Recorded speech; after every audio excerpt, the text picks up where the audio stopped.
আজ মঙ্গলবার সকাল এখন প্রায় 7টা। একটা দিন এমন বাজে খবর দিয়ে শুরু হয় যে সারাটা দিন আপনার কাটবে কী করে তার ঠিক ঠিকানা থাকে না। এই সকালবেলাতে আমি আর ওর বাবা চা খাচ্ছি, তো এখন ওর বাবা বলছে যে আমাদের পুরনো বাড়িতে চুরি হয়েছে। আমি আজকে জানলাম ঠিকই, কিন্তু চুরিটা আজ হয়নি। চুরিটা হয়েছে যখন আমার শাশুড়ি মা মারা যান, আমরা যখন দেশে ছিলাম সেই সময় হয়েছে। তো আমি আমি মানে বলতেও পারছি না যে আমার এমন হচ্ছে খবরটা শোনার পর থেকে।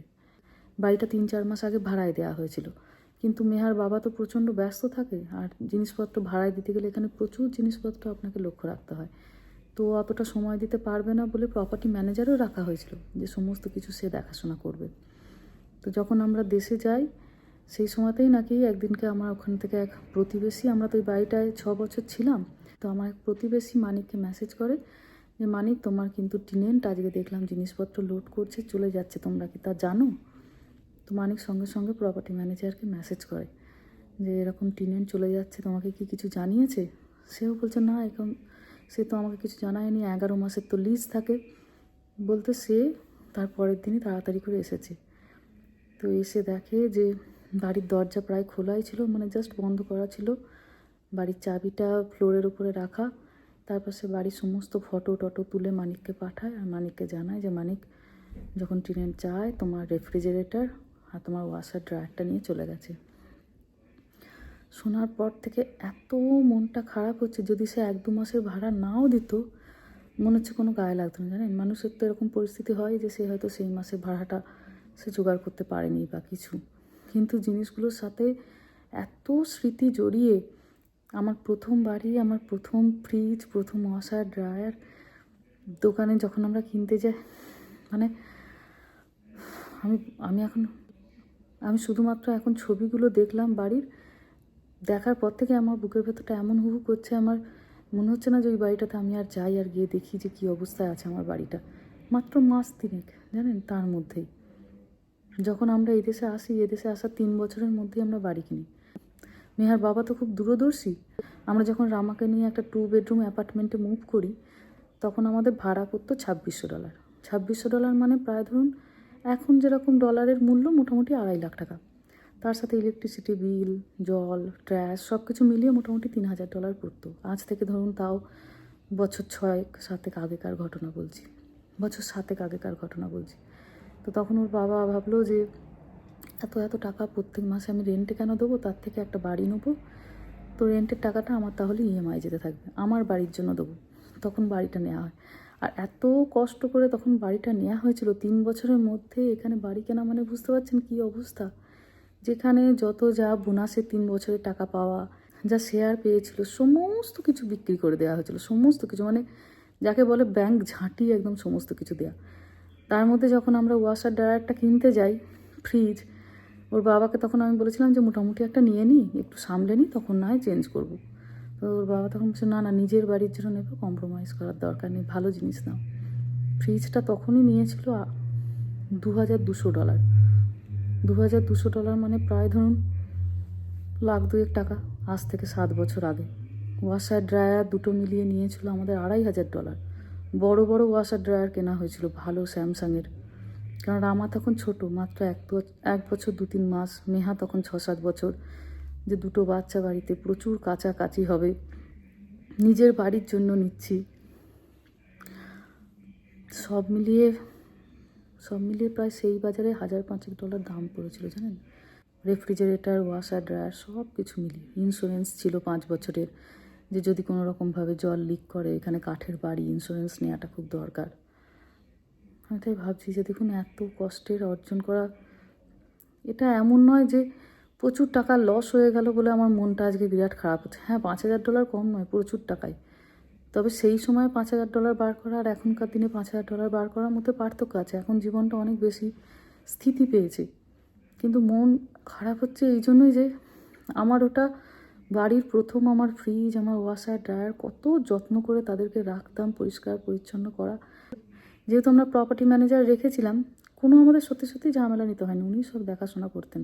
উনিও নাকি বলেছেন যে আমার এই 15 বছরের এই প্রফেশনাল লাইফে আমি এরকম প্রথমবার দেখলাম যে কেউ এরকম মানে মালিকের জিনিসপত্র নিয়ে চলে যায়। তো আমি ওর বাবাকে বলছি যে যখন হালি শহরে হয়েছে এই সমস্ত ঘটনা, তুমি তো আমাকে কিছু বলোনি। বলছে একেতেই বাড়িতে তখন সেরকম অবস্থা, এত মন খারাপ, চারিদিকে কান্নাকাটি, তার মধ্যে এই সমস্ত জিনিসপত্র বলে কি করব? কেউ তো আর কিছু করে উঠতে পারবে না মন খারাপ ছাড়া।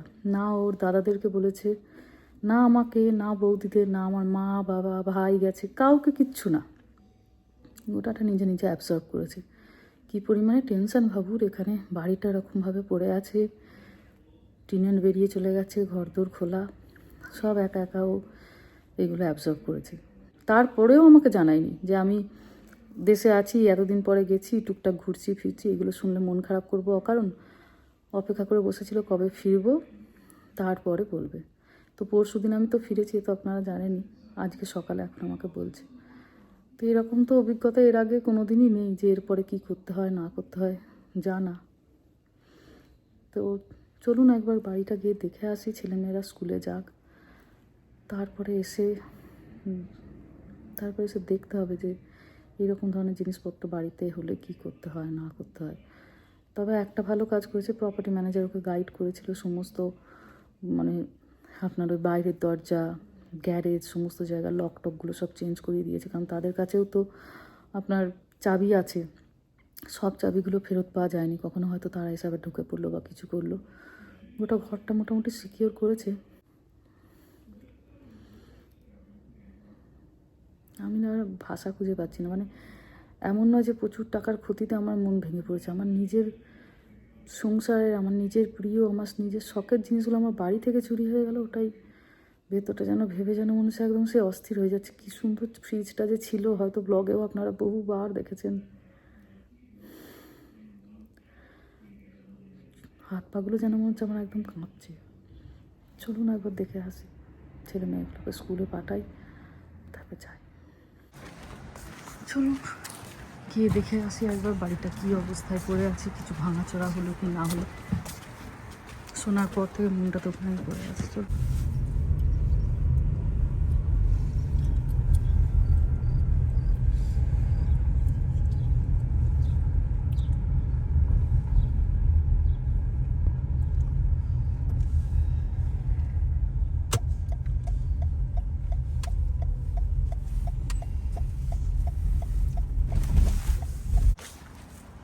চলুন জায়গার ভিতরে।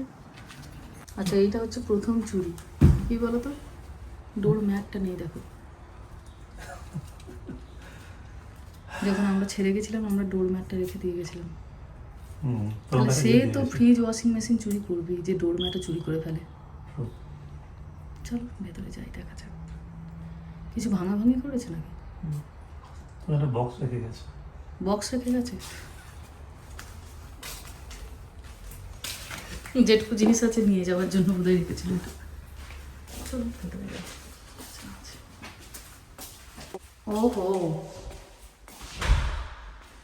পর্দাগুলোও সব চুরি। এখানে পর্দা ছিল এইগুলোতে। মাই গড, কিরকম খালি লাগছে দেখো। হ্যাঁ,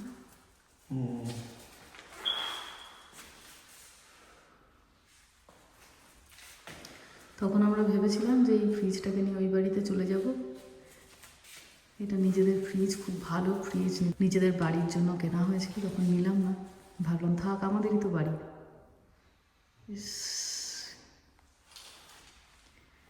কত ভালো ফ্রিজটা কিনেছিলাম।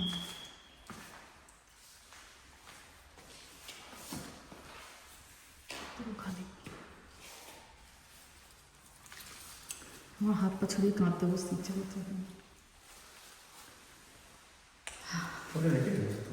হ্যাঁ, কি বলছো? এই জিনিসপত্র এখন রেখে গেছে কোনটা? ও ও তুমি বলছো মাইক্রোওভেন ওভেন এইগুলো নিয়ে যায়নি খুলে? তাই তো, চিমনিটাও তো আছে তো। চিমনি আছে, ডিশ ওয়াশারটা রেখে, একটা ফ্রাইং প্যান রেখে গেছে। পিছনের দিকে রুটি রেখে গেছে, রুটি আর কুমড়া লেবু। মা এই দেখো, কাঁচের টুকরো টুকরো সব পড়ে আছে। কেমন মানে লোক এসেছিল গো, যে ডোরম্যাটও চুরি করে নিয়েছে, পর্দা চুরি করে নিয়ে গেছে। কি সুন্দর পর্দাগুলো ছিল জানেন। ব্যাগ ইয়ার ওটা কি ওই কালো রঙের বক্সিং পাঞ্চিং। বক্সিং পাঞ্চিং, ওটা রেখে দিয়ে চলে গেছে। গাড়িতে জায়গা হয়নি বোধহয় ফ্রিজ ট্রিজগুলো নেওয়ার পরে। ওখানে গিয়ে পাঞ্চ করো, ভালো লাগবে। হ্যাঁ, রাগ হয়ে গেলে তখন পাঞ্চ করো। ও আচ্ছা, এগুলো চুরি করে নিয়েছে, রাগ হয়ে গেছে বলে পাঞ্চিংয়ের জন্য রেখে দিয়ে গেছে। চলো উপরে যাই।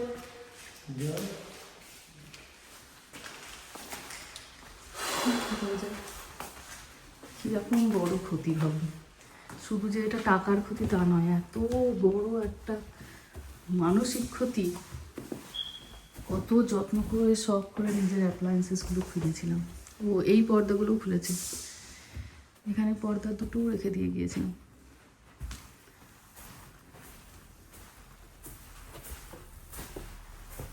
Oh my God!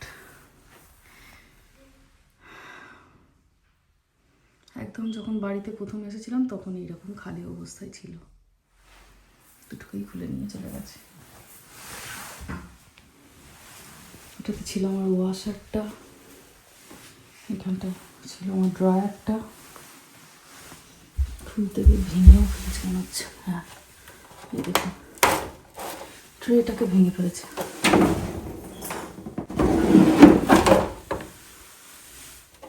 জোর করে ভেঙে তুলে নিয়ে গেছে এটা।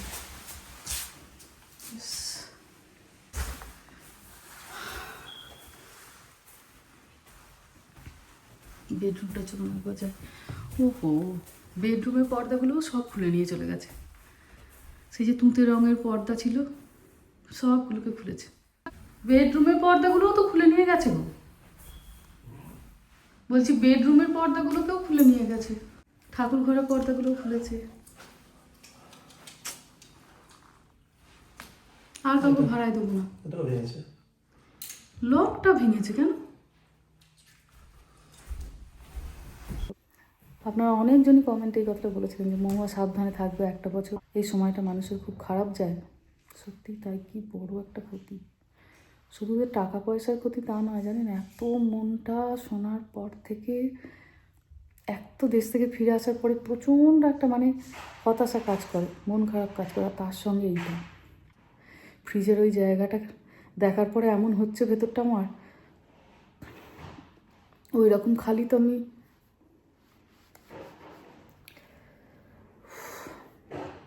দুটো বাচ্চা এই বাড়িতে বড় হয়েছে, কোনো ভাঙা চোরা কিচ্ছু নেই। কত যত্নে সুন্দর করে ঘরটা সাজিয়ে রেখেছিলাম। পর্দার রডগুলোকে খোলার জন্য রডটা ভেঙেই দিয়েছে, পর্দাটাকে খোলার জন্য। প্রত্যেক ওয়ালে একটা করে, প্রত্যেক ঘরে ঘরে টিভি। প্রত্যেকটা বাড়ির রুমেই টিভি ছিল। হ্যাঁ, ওই যে মাউন্ট করা। এই যে দেখুন, রডটাকে ভেঙে দিয়েছে। অভাব চোর না, সহজ চোর। হ্যাঁ, অভাব চোর না, সহজ। অভাব চোর তো নয়ই। যখন আমি মাঝে মাঝে একবার বাচ্চাদেরকে স্কুলে দিয়ে ঘুরতে যেতাম, দুখানা মার্সিডিজ দাঁড়িয়ে থাকতো এখানে, দুখানা এখানে মার্সিডিজ দাঁড়িয়ে থাকতো। ইস, কি অবস্থা দেখুন। উফ। না, বাথরুম ঠিক আছে। বাথরুমের মিরর টিরারগুলো অ্যাটলিস্ট ভাঙাভাঙি করেনি, এটাই। এই ভাঙা ভাঙি পাচ্ছেন করেনি। বেসিক্যালি তো দু রকমের কেস হয় না, চুরির এক রকমের হয়, আর যদি ভাঙাচোরা করে সেটা ভ্যান্ডালিজম হয়ে যায়। ভ্যান্ডালিজম ইজ অনেক বড় ক্রাইম। সো মানে কি, মানে ভাঙাভাঙিটি করা চলবে না, তাহলে ক্রাইম হবে, অনেক বড় রকমের ক্রাইম হবে।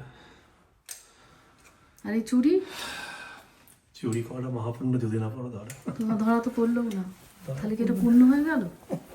ওর জন্য পূর্ণ। ঠিক আছে, মনে যে গেছে গেছে। লার্নিং হচ্ছে যে আর বেশি ভাড়া ফাড়ার দিকে চক্করে যেও না। উই ক্যান ম্যানেজ, হয়ে যাবে এটা। এটা তো আমরা খুব ইএমআই খুব কমে পেয়েছিলাম তখন তো সেই ইন্টারেস্ট রেটও খুব কম ছিল। এটা প্রপার্টি ট্যাক্সটাই যা খুব বেশি।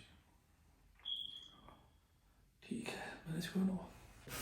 আমাদের ওই বাড়িটা লাইব্রেরি রুমটা একটু ছোটো, এখানে একটু লাইব্রেরি রুম করা ছিল, রাইট? এখানটাই আমার ঈশ্বরের ইয়ে ছিল, ঠাকুর আসনটা ছিল। ঠাকুর আসন ছিল। আমার মানে সব খারাপের মধ্যে ভালো এটাই লাগছে যে ঘরগুলো ভাঙাচোরা করেনি, কিছু রং যেমন ছিল তেমনই আছে, খুব বেশি কিছু নষ্ট করেনি। আমি এখানে আবার একটা লাইব্রেরির ইয়ে বানাবো। হ্যাঁ, ধীরে ধীরে আমরা এই ঘরটাকে নিজেরা সাজিয়ে নেবো আস্তে আস্তে করে। এই বাড়িটাতে সাইজ অনেকটা ছোট হচ্ছে, ওটা ঠিকঠাক করে নেবো। বাবা আমার কেমন হচ্ছে সমানে, যেন মনে হচ্ছে হাত থেকে। জাপানের এক ভদ্রলোকের গল্প জানো তো, সে অনেকদিন বেঁচে ছিল এবং খুব সুস্থ ছিল। তাকে জিজ্ঞাসা করা হয়েছিল যে সুস্থ থাকার রহস্যটা কি। বলছে আমি অনেক কিছুই হারিয়েছি জীবনে, কিন্তু সেটা নিয়ে ভাবিনি। আমি তারপরে কি করে পাওয়া যায় সে চিন্তা করেছি। তো যেটা গেছে গেছে, ইউ কান্ট হেল্প না। জাপানি ভদ্রলোক বুঝবে না বাঙালি মেয়েদের বাসনপত্র, ফ্রিজ ও আলমারি, ওয়াশার ড্রায়ারের প্রতি কী ভালোবাসা। সন্তানের মতো ভালোবাসি আমরা ওদেরকে। ওকে, ঠিক আছে, চলো যাওয়া যাক। ঠিকই বলেছো, ঘরদোরগুলো যদি ভাঙাভাঙি করে দিয়ে যেত তাহলে কী হতো। হ্যাঁ ওটাই, আমি ওটা বলে খুব আপসেট হতাম। মানে সারাতে টারাতেও তখন সারানোর চেয়েও বড় কথা, মানে ফ্রিজ, মানে রেফ্রিজারেটর বা ওয়াশার ড্রায়ার আজ না তো, আমি এটাকে ধরে নেবো যা খারাপ হয়ে গেছিলো 6 বছর 5 বছর পর, রাইট, 5-6 বছর। একদমই খারাপ হয়নি, ওটা আমি সিঙ্গেল হ্যান্ড ইউজ করতাম, কত ভালো ছিল। হ্যাঁ ধরে নেবো ওটা খারাপ হয়ে যায়, কিন্তু এটা বলতে হয় না যে বাড়িটা খারাপ হয়ে গেছিলো। ভ্যান্ডালিজম করলে, ভাঙাচোরা করলে কষ্ট পেতাম অবভিয়াসলি। তো ওটা করেনি, এই ভাগ্য। ঠিক আছে, হয়ে যাবে, এগুলো আর করে নেবো। আর একটু বেশি পরিশ্রম, আর একটু বেশি খাটতে হবে। চলো। ওটাই তো কপালে লেখা আছে, শুধু খাটো খাটো আর খাটো। ইয়েস, একটু ওয়ার্ক। তুমি নিচে যাও, আমি খানিক্ষণ পরে আসছি, একটু বসি এখানে। ওকে, চলো। মানুষ সেই কোথাও বেড়াতে গেলে অনেক সময় আমরা খবর টপরে পড়ি না, যে ফিরে এসে দেখলো যে বাড়িতে চুরি হয়ে গেছে, তাহলে তাদের তখন বুকের ভিতরটা কিরম হয়। হ্যাঁ, আচ্ছা, তোমার ফেভারিট তো রেন্ট করে, রেন্ট তো নোটিশ দিয়েছিল ওকে। হ্যাঁ, ওকে নোটিশ দিয়েছিল leave or pay, notice for rent. তো এই নোটিশগুলো দরজায় টাকা দিয়ে গেছিলো নাকি? যখন এই বাড়িটা কেনা হয় মানে সে এবারে ব্যাংকের অবস্থা একদম ঝাঁটানো। হ্যাঁ, 3 বছরে কিভাবে সেই ডাউন পেমেন্টের টাকা জোগাড়, তার মধ্যেও যখন এই ফ্রিজ ওয়াশার ড্রায়ার কিনতে গেলাম, তুমি তখন বললে না ভালোটাই নাও, নিজের বাড়ির জন্য নেওয়া, তো আর রোজের জিনিস নয়, এখন 10 বছর 15 বছরে আমাদের সঙ্গী হবে। এখন তো না হয় পরিস্থিতি অনেকটা স্টেবল, 10 বছর ধরে এখানে আছি, সব কিছু ঠিক। আসার পরে পরে কী অবস্থা, এই বাড়িটা কেনার সময় তাই সেটা মনে করছি, ইস,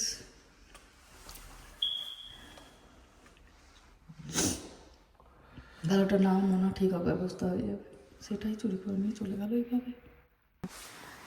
এইখানটা যেন তাকাতে পারছি না এমন হচ্ছে। নোটিশ করা ছিল, notice to pay rent or মানে রেন্ট তো দিলই না, উঠে জিনিসগুলো চুরি করে নিয়ে চলে গেল। ছিল একজন সিঙ্গেল মা, 3টে তার বাচ্চা নিয়ে, সেইটা দেখেও আপনাদের মানিকদা ভাবলো যে ঠিক আছে এনাকে দেওয়াই ভালো হবে, বাচ্চা 3টে আছে, বড় ঘর, খেলাধুলা করবে, মানে একটা সিম্প্যাথি আর কি। কিন্তু সবাই সিম্প্যাথির যোগ্য হয় না, সে সিঙ্গেল মাদারই হোক আর সিঙ্গেল ফাদারই হোক, তারা আপনার সেই সম্মানটা বজায় রাখবে না। সবাই গিফট করে, যেটা এটা আমাদের না। ট্র্যাশ ক্যানে গিয়ে ফেলো ওটাকে। কি অবস্থা ব্যাকইয়ার্ডটার, ইস, হায় ঠাকুর, কত শখের আমার ব্যাকইয়ার্ড, কি অবস্থা করেছে দেখ। কাল পরশুর মধ্যেই আমি একজন গার্ডেনারকে নিয়ে এসে এগুলো সব পরিষ্কার করবো। এই গাছ টাছগুলো আবার কাটেও নি পর্যন্ত। আচ্ছা আমি না ইয়েটা যেন গ্যারেজের মধ্যে মোয়ারটাও রেখে গেছিলাম, মনে আছে আমাদের একটা মোয়ার ছিল, ঘাস কাটা হতো, আছে ওটা, ওটাও নিয়ে চলে গেছে।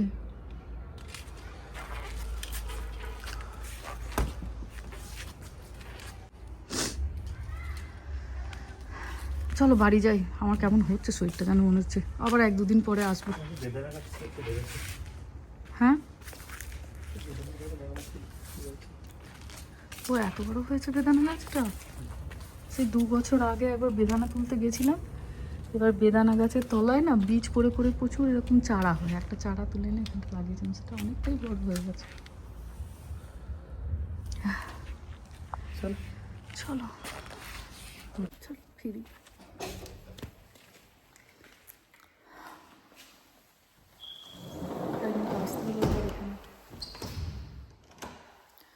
একদিনকে আসতে হবে আবার এখানে, যেটুকু যায় এরকম নোংরা করে গেছে এগুলো পরিষ্কার করতে হবে। যে এখানে কাঁচ টাচ পড়ে আছে, আইস ট্রে, তারপর কি একটা ফ্রাইং প্যান মতো সব রেখে দিয়ে গেছে।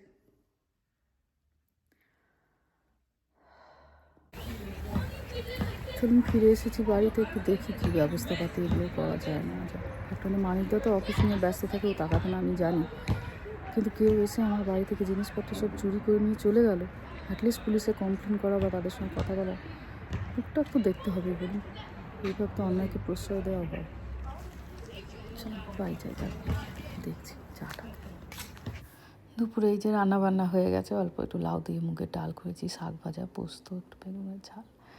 যাই হোক চলুন, এবার বসেছি দুটো ভাত নিয়ে। ভিডিওটাও আজকে এখানেই শেষ করছি। সবাই ভালো থাকবেন, সুস্থ থাকবেন, সাবধানে থাকবেন। এই ধরনের পরিস্থিতিতে পড়ে কী স্টেপ নিচ্ছি না নিচ্ছি আপনাদেরকে পরের ব্লগগুলোতে আমি জানাতে থাকবো। সবাই ভালো থাকবেন।